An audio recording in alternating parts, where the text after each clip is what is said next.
कल दिल्ली के deputy CM Manish Sisodia से सीबीआई ने 9 घंटे तक पूछताछ की। दिल्ली की आबकारी नीति को लेकर सवालों का सामना करने के बाद मनीष सिसोदिया जब बाहर निकले तो बीजेपी और सीबीआई दोनों पर सवाल उठाए। देखिए रिपोर्ट। शराब नीति पर सियासी उबाल, सिसोदिया से 9 घंटे सवाल, सीबीआई पर बीजेपी बनाम आम आदमी पार्टी। दिल्ली की आबकारी नीति से जुड़े सवालों का सामना करने के बाद दिल्ली के डिप्टी सीएम मनीष सिसोदिया जब मीडिया से मुखातिब हुए तो कटघरे में सीधे सीधे बीजेपी को खड़ा कर दिया। साइड में मुझ पर दबाव बनाया गया कि आप छोड़ दो, आप में क्यों हो? मैंने कहा क्यों? बोले ये केस आपके ऊपर ऐसे चलते रहेंगे, नहीं तो। मैंने कहा इस केस में तो है नहीं, ये तो खत्म हो जाएंगे। तो मुझे कहा गया कि साइड में कि सत्येंद्र जैन के पास कौन से केस हैं, सत्येंद्र जैन के ऊपर कौन से सच्चे केस हैं, वो भी चल। ये अपने खेत में 2000 मछलियां पाल के हर 6 महीने में 3 लाख तक कमा रहे हैं। आपको भी ये करना है, इनसे सीखना है तो फ्रीडम ऐप को अभी डाउनलोड कीजिए। 6 महीने वो जेल रह सकते हैं तो 6 महीने आप भी रह सकते हो। तो मैंने कहा बीजेपी तो बहुत गंदी पार्टी है, मैं उसके लिए आप थोड़ी छोड़ सकता हूँ। तो मुझे कहा गया कि नहीं देखो ये केस तो ऐसे ही चलते रहेंगे, दूसरा फायदा आपको वो लोग मुख्यमंत्री भी बनाएंगे। फिर मनीष सिसोदिया ने दिल्ली सरकार की आबकारी नीति में हुए घोटाले को फर्जी करार दिया और दावा किया कि ये सब दिल्ली में ऑपरेशन लोटस को कामयाब कराने के लिए किया गया है।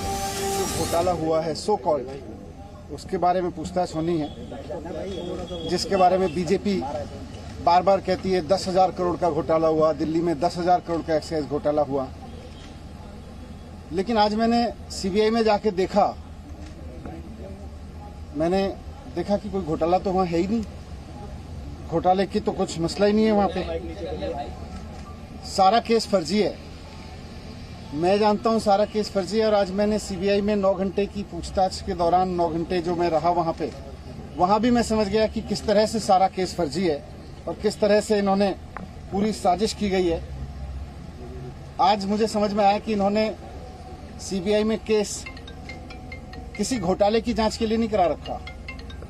इन्होंने सीबीआई में जो मेरे खिलाफ केस करा रखा है वो दिल्ली में एक्चुअली ऑपरेशन लोटस को कामयाब करने के लिए करा रखा है। मनीष सिसोदिया के आरोपों को सीबीआई ने छूटते ही खारिज किया और बयान जारी किया।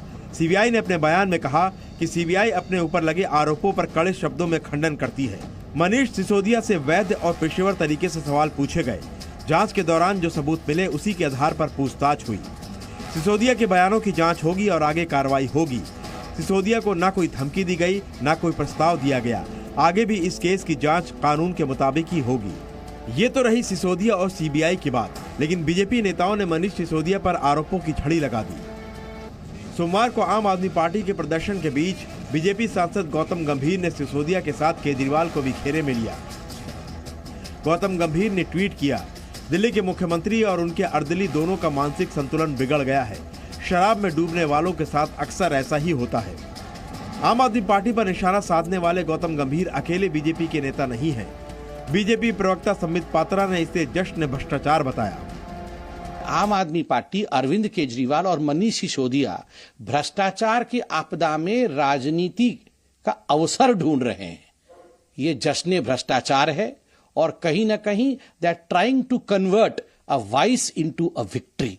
जो एक वाइस है उसको विक्ट्री बनाने की चेष्टा हो रही है। लेकिन इस बात की अनदेखी नहीं की जा सकती कि इसी साल गुजरात में चुनाव है। सिसोदिया सीबीआई दफ्तर जाने से पहले बापू की समाधि पर गए और रोड शो किया और आम आदमी पार्टी ने शक्ति प्रदर्शन भी किया। केजरीवाल और सिसोदिया दावा कर रहे हैं कि दिल्ली की शराब नीति में कोई भ्रष्टाचार नहीं हुआ।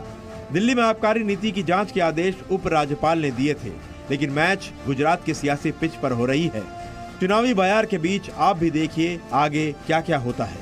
दिल्ली से रवि त्रिपाठी के साथ ब्यूरो रिपोर्ट, जी मीडिया।